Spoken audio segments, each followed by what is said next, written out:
Nancy DeMoss Wolgemuth dice que trabajamos con y para Dios y que también dependemos de Él. No podemos hacer que un bosque seco vuelva a la vida. No podemos hacer que edificios que una vez fueron santos para Dios vuelvan a serlo, sin la gracia que Él nos ha dado. Estás escuchando Aviva Nuestros Corazones con Nancy DeMoss Wolgemuth, autora de Mentiras que las mujeres creen y la verdad que las hace libres, en la voz de Patricia de Saladín. Hoy, 20 de junio de 2025.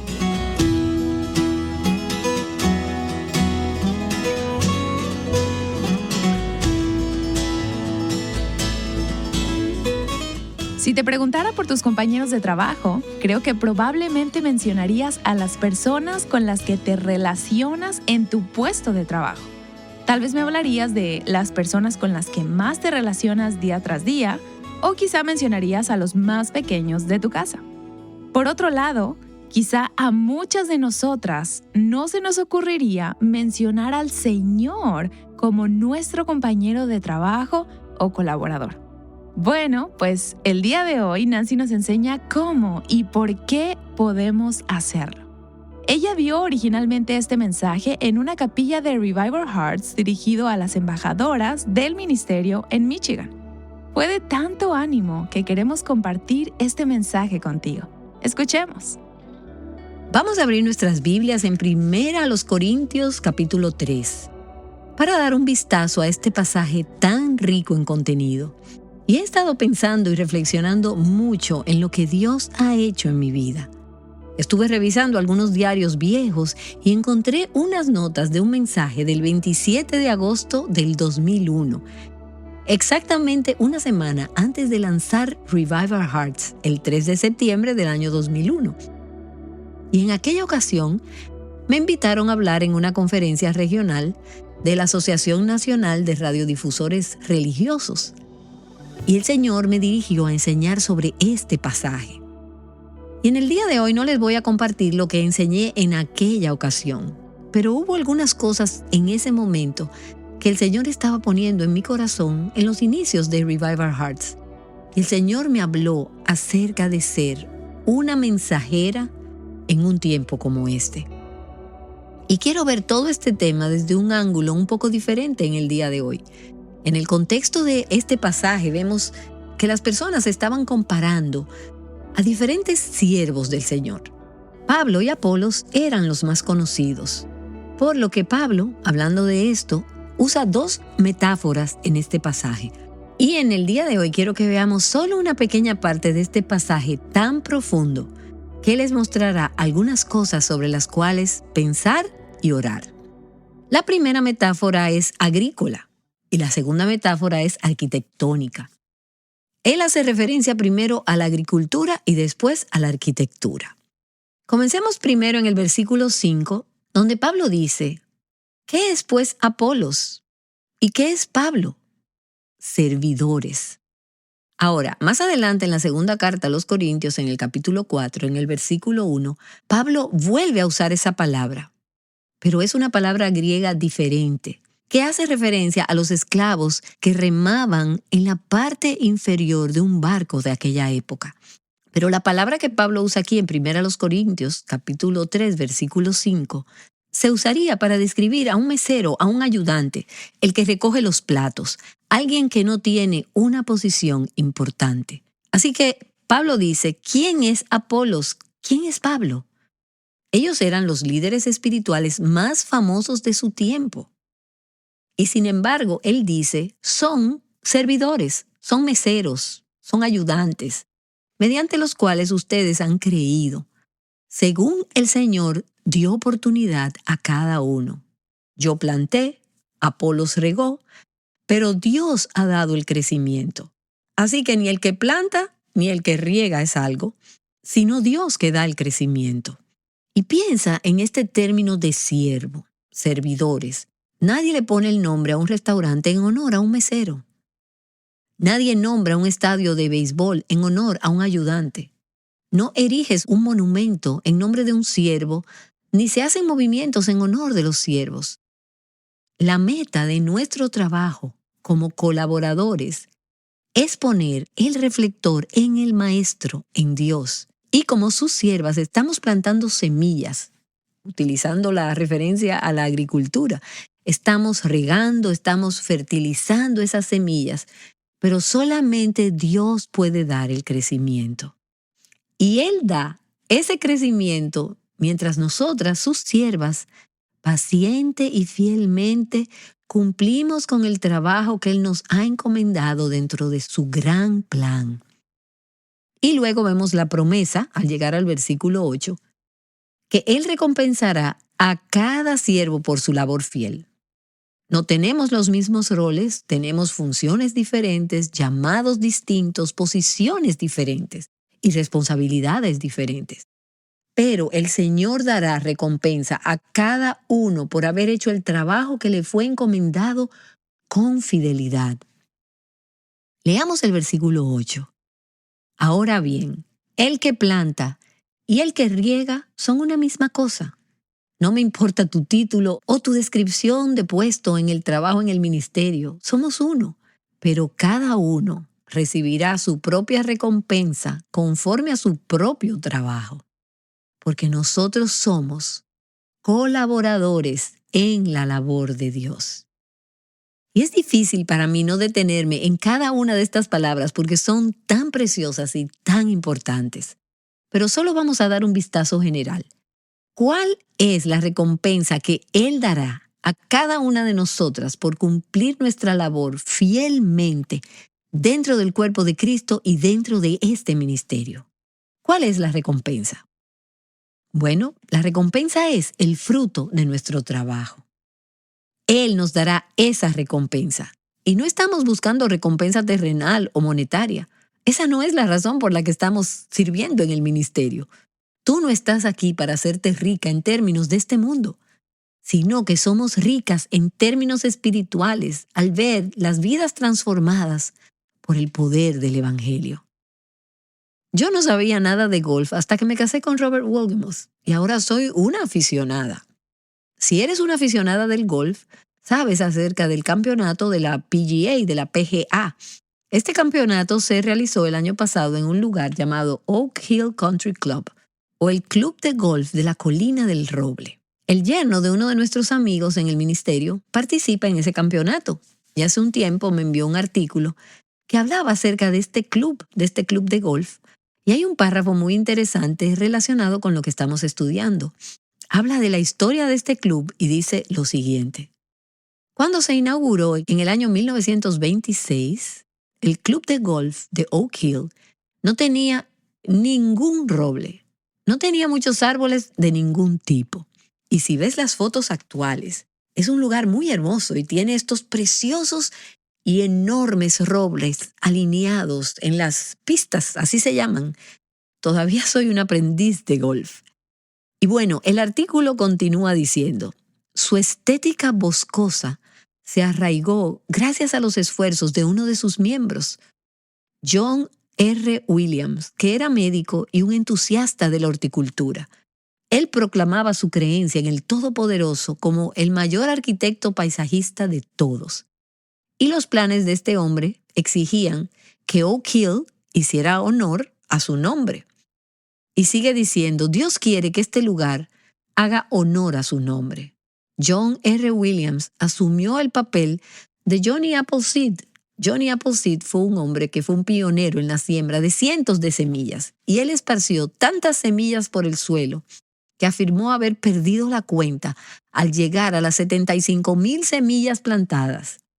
Y este artículo dice, los robles gigantes siguen siendo una característica que define Oak Hill.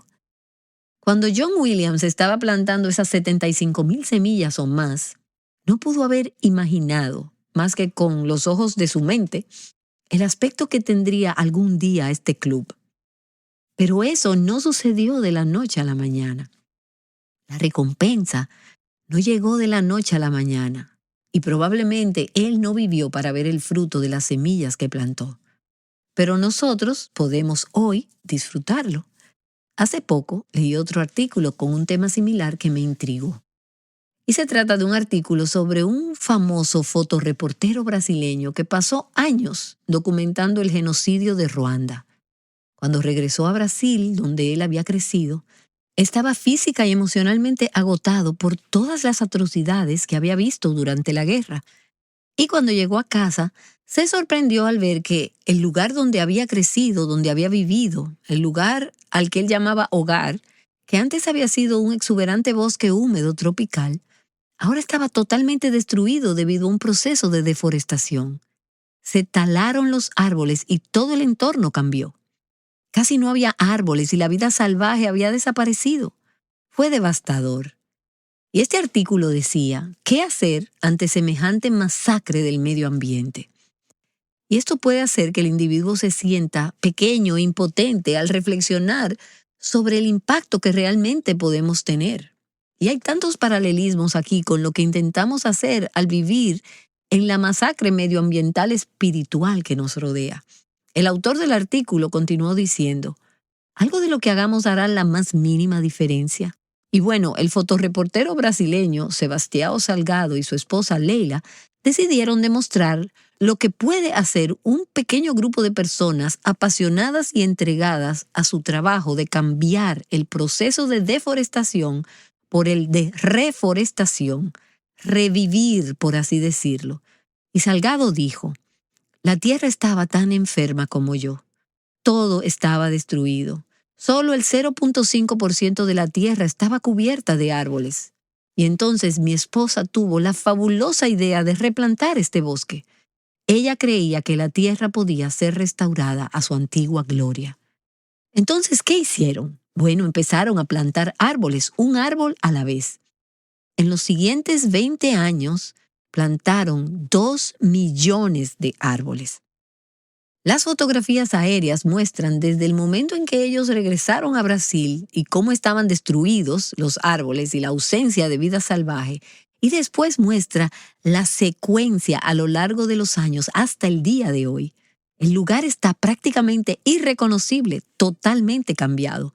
La tierra árida se había convertido en una tierra fructífera. Y este hombre dijo, cuando empezamos a plantar árboles, regresaron los insectos, los pájaros y los peces. Y gracias a este proceso en los árboles, yo también renací. Él había regresado enfermo, exhausto, débil y frágil, por lo que había experimentado en la guerra. Y al involucrarse en este ejercicio de reforestación, él mismo experimentó un tipo de avivamiento. Y esta pareja fundó una pequeña organización que desde entonces ha plantado 4 millones de árboles más que han revivido este bosque tropical. Un árbol a la vez, plantado a lo largo de muchos años. Y volví a leer este artículo esta mañana y pensé en Aviva Nuestros Corazones. Y pienso en lo que estamos haciendo y en las vidas de tantas mujeres a través de estos 20 y tantos años en los que hemos plantado semillas, una semilla a la vez, invirtiendo en las vidas de las mujeres. Y solo puedo decir, solamente Dios sabe cuántos árboles, cuántos retoños han sido plantados y ahora son robustos. Hay muchos de los que no sabremos hasta que lleguemos al cielo.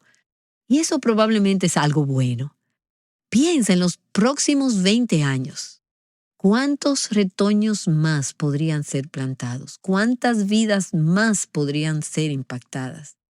Y cómo este mundo seco y destruido en el que vivimos podría regresar a la vida. Eso es avivamiento. Y hay un pasaje que Dios ha usado en mi vida muchas veces, especialmente cuando era soltera y sin tener hijos. Y me encanta este pasaje que está en Isaías 54, los versículos del 1 al 3. Dice así la palabra de Dios. Grita de júbilo, oh estéril, la que no ha dado a luz.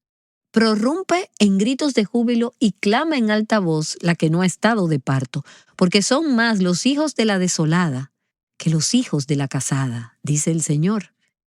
Y recuerdo haber escrito hace años este pasaje en mi diario, antes de que naciera Viva Nuestros Corazones. Y esto es lo que dice. Ensancha el lugar de tu tienda, extiende las cortinas de tus moradas, no escatimes, alarga tus cuerdas y refuerza tus estacas. Debes tener estacas profundas si vas a extender las cortinas de tu morada. porque te extenderás hacia la derecha y hacia la izquierda. Tu descendencia poseerá naciones y poblarán ciudades desoladas. Y luego de leer estos versículos, solamente pude decir amén a esas promesas de Dios. Y antes de que existiera Aviva Nuestros Corazones, le dije al Señor, no sé qué lugar tienes para mí. No sé qué parte quieres que tenga. No tengo hijos, no tengo un esposo. En ese punto en mi vida todavía no estaba casada. Pero creo, Señor, que puedes hacerme fructífera. Creo que puedes obrar de una manera sobrenatural, multiplicando los panes y los peces para alimentar multitudes. Y tú puedes usar otra metáfora en tu vida. Así que empecé a orar, Señor, quiero caminar por fe. Quiero ensanchar el lugar de tu tienda, que tus cortinas se extiendan, que tus cuerdas se alarguen, que tus estacas se refuercen. Arráigate en la palabra de Dios y en sus caminos, y la promesa de que tus descendientes, y tendrás descendientes, múltiples generaciones poseerán naciones y habitarán en ciudades desoladas. Y Dios está haciendo eso no solo a través de nosotras, sino a través de muchas otras personas, pastores, líderes de iglesias, mujeres, cristianos con múltiples vocaciones, iglesias. Dios está usándonos para plantar semillas donde antes había una tierra estéril, pero que algún día será una tierra llena de vida. Y podemos ver destellos de eso. Aquellas de ustedes que reciben y leen los correos electrónicos de Aviva Nuestros Corazones y escuchan las historias, pueden ver lo que Dios está haciendo. Esta mañana escuché algunas historias que entran en esa categoría. Permíteme compartir algunas que me han llegado por correo recientemente. Recibí una nota la semana pasada dentro de un sobre con anotaciones de un grupo de mujeres. No mencionaron de dónde son, ni de qué iglesia o dónde están, pero una de ellas dijo, para Nancy y todo el equipo, acabamos de tener nuestro retiro anual de damas en nuestra iglesia. Somos un grupo pequeño, 8 de nosotras fuimos a ese retiro. Para nuestras lecciones escuchamos tus enseñanzas de quebrantamiento que enseñaste hace unos meses. Y no puedo expresar lo mucho que nos bendijo. Hubo lágrimas, adoración, confesión, verdadero quebrantamiento y un hermoso espíritu de humildad. Cada una de nosotras llevó todo esto a casa y a nuestras familias también. Que Dios te bendiga a ti y a tu ministerio. Y ahí está ese árbol, 8 árboles, 8 retoños en esa iglesia. Y aquí está otra. Gracias por compartir la serie de Maternidad Redimida. Llegó en el tiempo perfecto. Soy madre de 4 hijos en edades de 1 a 7 años. Esta mañana batallé para vestirme, con esa imagen en mi mente de este cuerpo posparto. Y me vestí y bajé con poco ánimo para mi rutina de mi tiempo devocional. Empecé a escuchar el podcast y el tema que tocaron esa mañana fue precisamente la imagen del cuerpo posparto. Gracias Dios y gracias Aviva Nuestros Corazones. Y esta mujer siguió diciendo, este último mes me he sentido muy agotada y con sentimientos de fracaso que han surgido dentro de mí. Sé que la crianza de estos bebés es invaluable, pero algunas veces trato de llevar la carga sola en vez de dársela a Jesús. Gracias por estos recordatorios. Que Dios les bendiga con un corazón agradecido. Ese es un árbol plantado que está cobrando vida. Y permítame leer solo una nota más que recibí la semana pasada de una de las líderes de nuestros equipos internacionales. Ella dijo, querida Nancy, mientras me preparo para celebrar mi aniversario de bodas número 25, me siento llena de gratitud hacia ti por tu fiel enseñanza a lo largo de los años y por dejar que el Señor te use. Estoy tan agradecida de que al mirar mi matrimonio puedo ver la promesa cumplida del Salmo 1 en el versículo 3. Y mucho de ello es el resultado de las enseñanzas que he recibido de ti durante los últimos 9 años. Cuando conocí a Aviva Nuestros Corazones, Dios confrontó los rastros de pensamiento feminista que tenía. Y desde entonces ha estado trabajando en mí. Ni siquiera me había dado cuenta de cuántas cosas Dios tenía que trabajar en mi vida, pero en su gracia me las ha ido mostrando una a una. Primero ha confrontado mi agenda y mis prioridades. Después, mi problema de control, para, posteriormente, moverse a mis miedos con respecto a mis hijos y las ambiciones de éxito que tenía para ellos y lo que realmente significaban a los ojos de Dios. Y la lista continúa. En estos momentos le ruego a Dios que me dé un corazón humilde, que sea más paciente y compasivo. Alabo a Dios por su absoluta fidelidad y por la tuya, con mucho amor en Cristo. Ahora, esta mujer es líder de un equipo en un país que está siguiendo las mismas pisadas de lo que ha sucedido en otros lugares del mundo hispanoparlante. Otra semilla, otro árbol, estas vidas y muchas más como ellas, muchas hoy en nuestra audiencia, son la recompensa de nuestro trabajo, son la recompensa de nuestro servicio. Entonces Pablo continúa diciendo en el siguiente versículo, en 1 Corintios capítulo 3, en el versículo 9, porque nosotros somos colaboradores en la labor de Dios. ¿Y no es increíble que Dios nos llame colaboradoras cuando en realidad somos como una mesera o una ayudante? Y luego Pablo entonces hace referencia a estas dos metáforas. Ya vimos la primera que hace referencia a la agricultura, donde él dice, ustedes son el campo de cultivo de Dios. Pero ahora él cambia a una ilustración diferente. Ustedes son el edificio de Dios. Y ahí está la referencia a la arquitectura. Y nos vamos a detener aquí por un momento. El versículo 10 dice, conforme a la gracia de Dios que me fue dada. Que no se te ocurra tratar de vivir estas metáforas aparte de la gracia de Dios. Porque no puedes hacerlo. No podemos hacer que un bosque seco o muerto vuelva a la vida. Tampoco podemos hacer que edificios que alguna vez fueron santos para Dios lo vuelvan a ser, a no ser por la gracia que Dios nos ha dado. Conforme a la gracia de Dios que me fue dada, yo, como sabio arquitecto, puse el fundamento y otro edifica sobre él. Pero cada uno tenga cuidado cómo edifica encima. Ahora, lo que primero me llevó a este pasaje hace un par de semanas, cuando empecé a pensar acerca de la capilla de hoy, fue el hecho de que Robert y yo estábamos remodelando nuestra casa. Yo no me dedico a la construcción, no sé nada de construcción. Solo veo paredes y no tengo ni idea de qué hay detrás de esas paredes. Pero durante ese tiempo pude ver un poco más porque las cosas en mi casa estaban cambiando. Y déjame mencionarte algunas de ellas, mientras he estado pensando en esta imagen de que somos constructores con Dios, partiendo del proceso de remodelación que hubo en mi casa. Estas son algunas observaciones muy obvias. Primero que nada, la construcción es un proceso largo.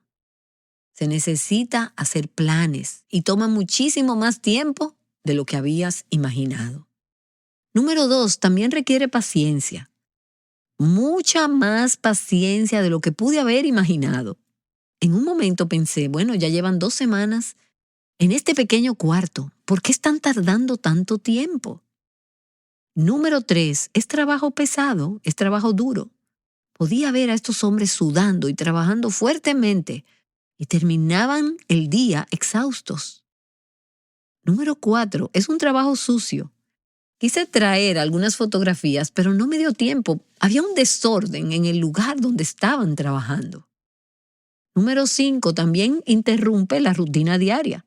Tuvimos que cambiar nuestras rutinas dentro de la casa porque los lugares que normalmente usábamos eran un desastre y no podíamos entrar. Número 6, es un trabajo costoso.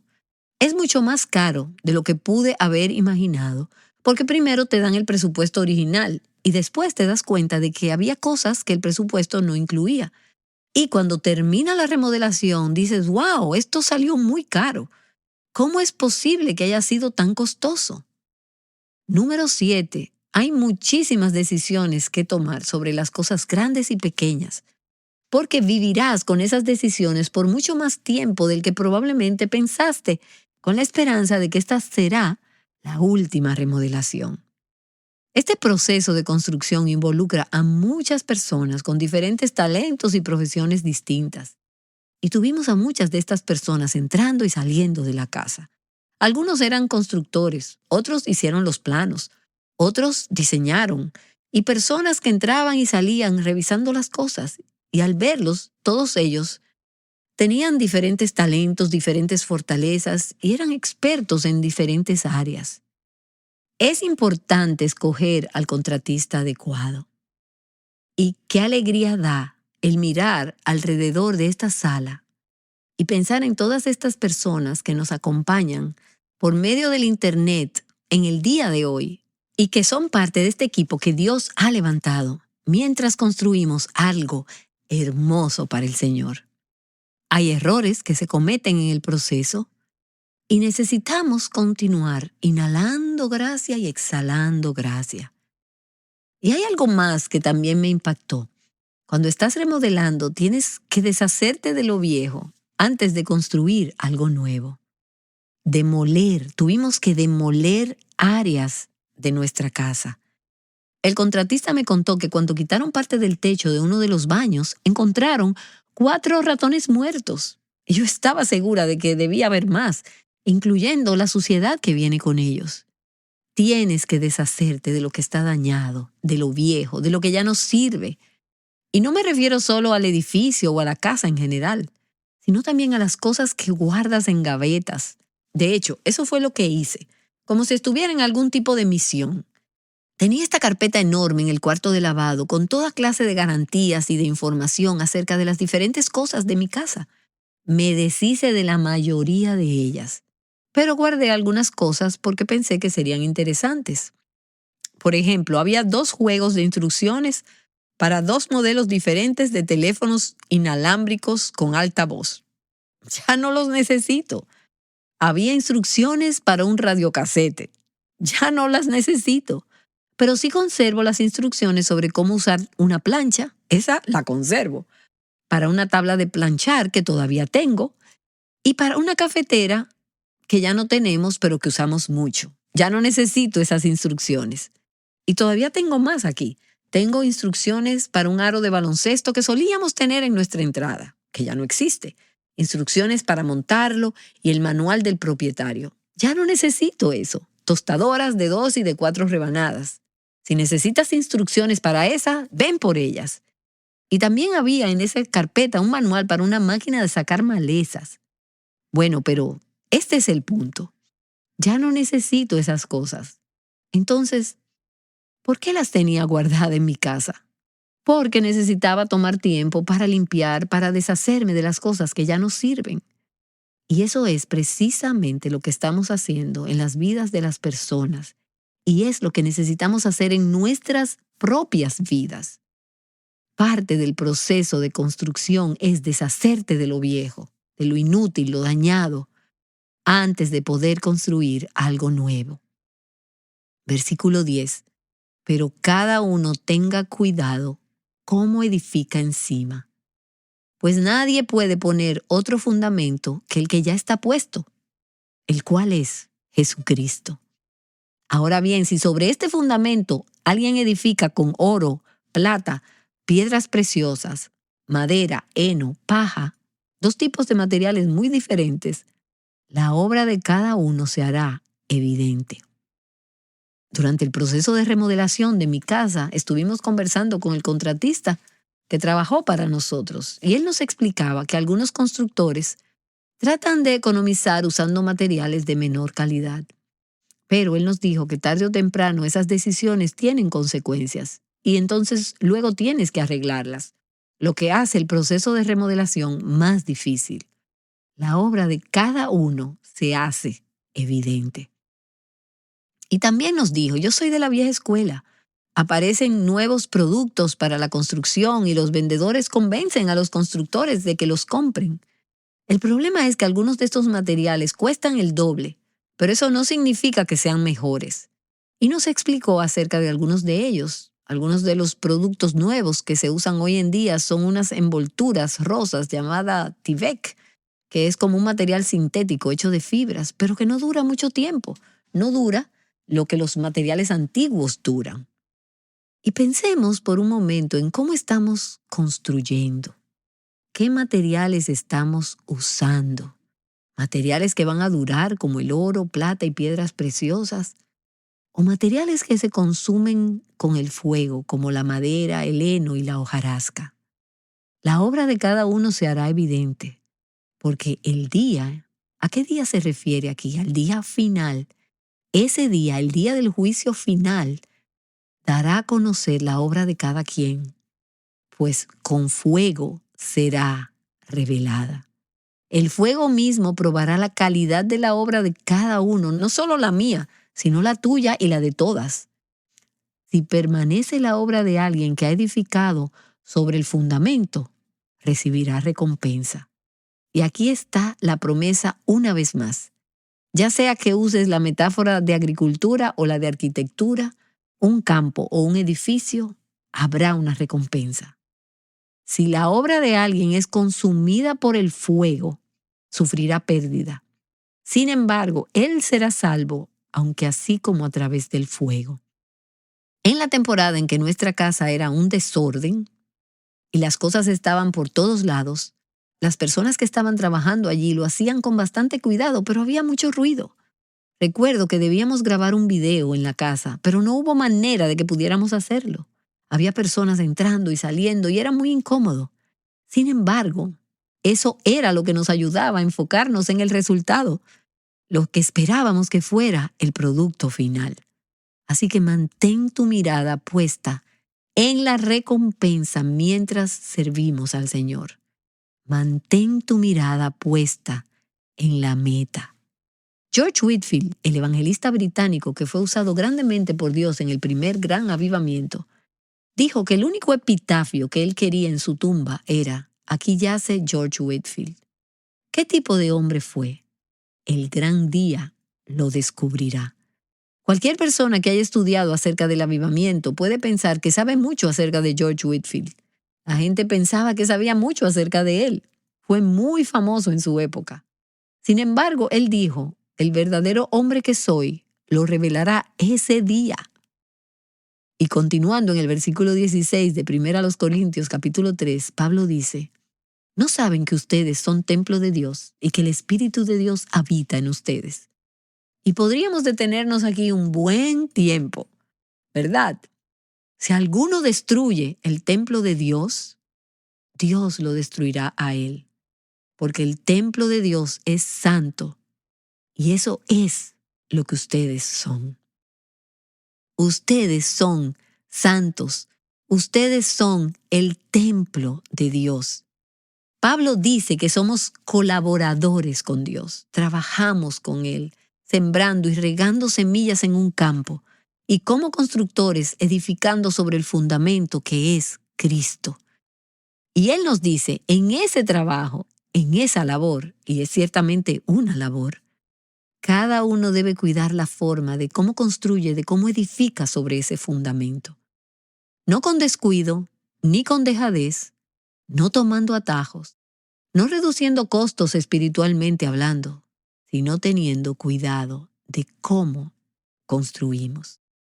Así que colaboramos con Dios plantando semillas y construyendo el edificio. Pero no solamente somos colaboradores de Dios al trabajar con Él, sino que también somos el proyecto de Dios. Pablo dice, no solo estás plantando y regando, sino que tú eres el campo de Dios. Tú eres ese campo que Él quiere ver lleno de hermosos frutos. Y también eres el edificio de Dios, eres el templo de Dios que está siendo construido para ser un templo santo para Dios. Si perdemos eso de vista, podemos quedarnos atascadas en el trabajo que debemos estar haciendo. Trabajar en el campo, trabajar para edificar. Y eso es algo que hacemos en nuestro día a día. Debemos tener cuidado cómo lo hacemos y qué materiales usamos. Pero si solo vemos ese lado del mensaje, nos olvidaremos de que no solamente estamos trabajando con Dios y para servir a otros, sino que Dios también está trabajando en nosotras y a través de nosotras. Tú eres el campo de Dios. Tú eres el edificio de Dios. Un templo santo siendo construido para la gloria de la Shekinah, Dios mismo llenándonos. Ese hermoso bosque húmedo tropical brasileño que ha sido restaurado es magnífico. Ese magnífico club de golf donde ese médico plantó 75,000 árboles, o esa pareja en Brasil que plantó 2 millones de árboles, son fabulosos, pero no se compara con lo que Dios está haciendo en y a través de nosotras en un tiempo como este y en este mundo. Oremos. Padre, gracias por estas palabras que han refrescado mi propio corazón. Palabras que son eternas, palabras antiguas, pero a la vez nuevas y frescas para mí en el día de hoy. Y oro que así sea para cada una de nosotras y de las que escuchan. Gracias por el increíble privilegio de ser tus colaboradoras, de ser obreras en tu campo.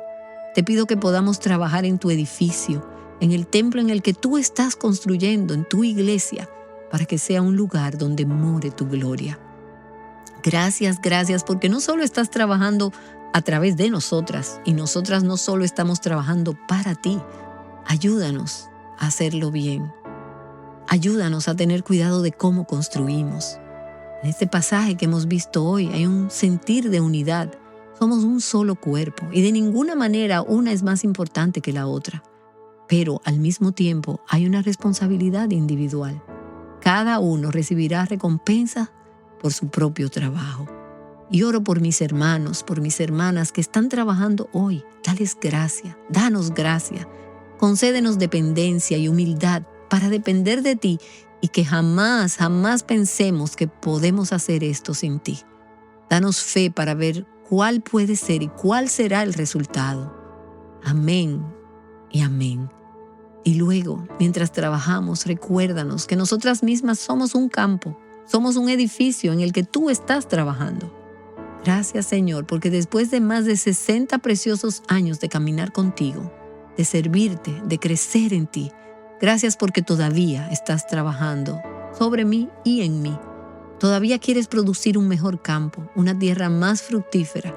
Y eso conlleva desenterrar cosas viejas y reemplazarlas con cosas nuevas. Gracias, Señor, porque todavía estás remodelando, rehaciendo y reconstruyendo mi corazón y mi vida para que pueda ser un hogar para ti donde tu gloria pueda morar. Así que, Señor, mientras servimos a otros este día, en tantos lugares diferentes de la viña o el campo o el lugar de construcción, cualquier metáfora que querramos usar, oh Dios, podría sacar de todo esto algo que no pueda ser explicado en términos humanos, en términos de nosotras. Todas nuestras labores, todo nuestro tiempo, todo nuestro trabajo, todos los fondos que los colaboradores generosamente nos envían, todo eso junto, no podría hacer ni puede comenzar a hacer lo que estamos creyendo que tú harás en las mujeres alrededor del mundo y que llevará tu presencia y tu gloria a sus hogares, a sus iglesias, a sus comunidades, a sus países y a este mundo. Oh Señor, y todo esto es para que tú recibas el honor y la gloria por los siglos de los siglos. Amén y amén.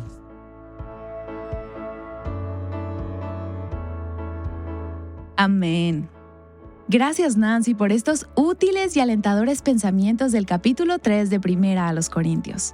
Somos colaboradoras con Dios. ¡Qué concepto tan fantástico! Y quiero decirte que así es como nos vemos aquí en Aviva Nuestros Corazones. Nuestra misión, nuestro campo, nuestro viñedo, nuestro lugar de construcción es llamar a las mujeres de todo el mundo a libertad, plenitud y abundancia en Cristo. Y lo hacemos a través de nuestros programas de radio, podcasts, eventos y recursos. Sin embargo, no podemos hacer nada de lo que hacemos sin tus oraciones y tu apoyo financiero. Así que muchas gracias por colaborar con nosotros.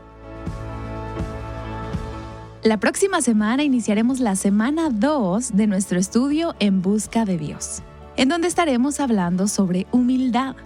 Dispón tu corazón para este tiempo que tendremos juntas. Hasta luego. Llamándote a libertad, plenitud y abundancia en Cristo, Aviva Nuestros Corazones es un ministerio de alcance de Revive Our Hearts.